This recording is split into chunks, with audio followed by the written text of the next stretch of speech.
There is therefore now no condemnation to them which are in Christ Jesus, who walk not after the flesh, but after the Spirit. For the law of the Spirit of life in Christ Jesus has made me free from the law of sin and death. For what the law could not do, in that it was weak through the flesh, God, sending his own Son in the likeness of sinful flesh and for sin, condemned sin in the flesh, that the righteousness of the law might be fulfilled in us, who walk not after the flesh, but after the Spirit. For they that are after the flesh do mind the things of the flesh, but they that are after the Spirit, the things of the Spirit. For to be carnally minded is death, but to be spiritually minded is life and peace. Because the carnal mind is enmity against God, for it is not subject to the law of God, neither indeed can be. So then they that are in the flesh cannot please God. But you are not in the flesh, but in the Spirit, if so be that the Spirit of God dwells in you. Now if any man have not the Spirit of Christ, he is none of his. And if Christ be in you, the body is dead because of sin, but the Spirit is life because of righteousness.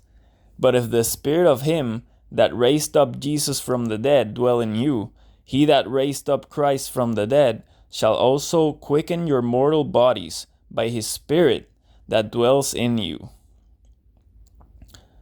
Let me stop here because this sounds very familiar.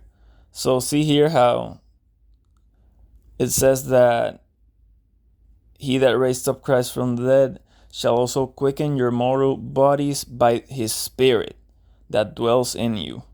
Now Christ said in John 6:63, it is the Spirit that quickens. The flesh profits nothing. The words that I speak unto you are spirit, and they are life. Just something to think about.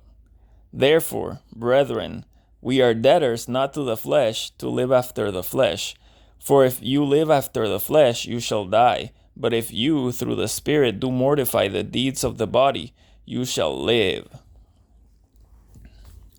For as many as are led by the Spirit of God, they are the sons of God.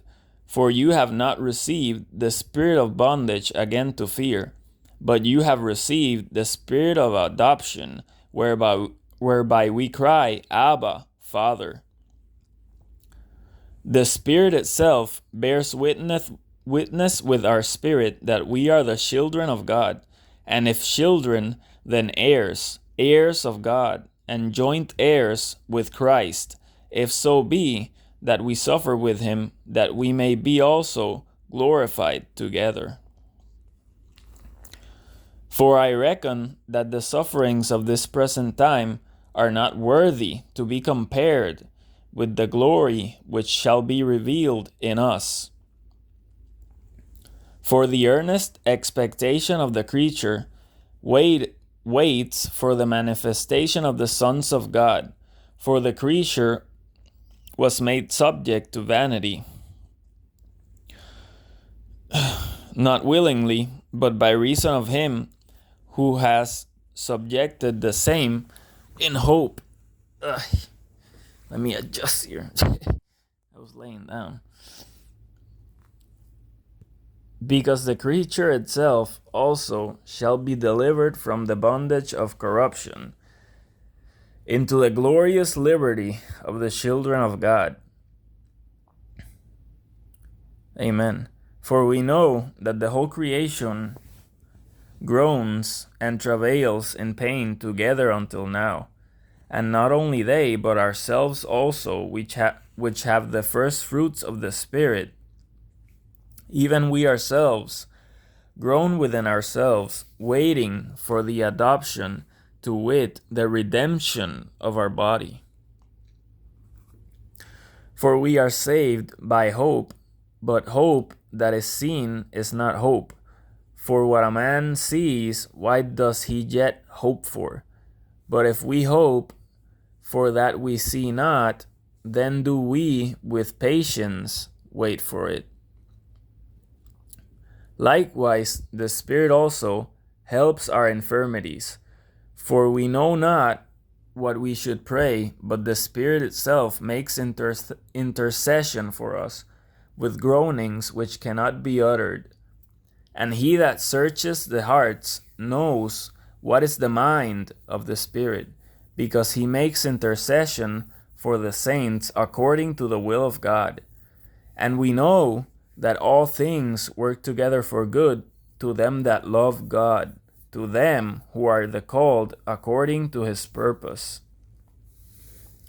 For whom he did foreknow, he also did predestinate to be conformed to the image of his Son, that he might be the firstborn among many brethren. Moreover, whom he did predestinate, them he also called, and whom he called, them he also justified, and whom he justified, them he also glorified. What shall we then say to these things? If God be for us, who can be against us? He that spared not his own Son, but delivered him up for us all, how shall he not with him also freely give us all things? Who shall lay anything to the charge of God's elect? It is God that justifies. Who is he that condemns? It is Christ that died, yea rather, that is risen again, who is even at the right hand of God, who also makes intercession for us. Who shall separate us from the love of Christ? Shall tribulation, or distress, or persecution, or famine, or nakedness, or peril, or sword? As it is written, for thy sake we are killed all the day long, we are accounted as sheep for the slaughter. Nay, in all these things we are more than conquerors through him that loved us.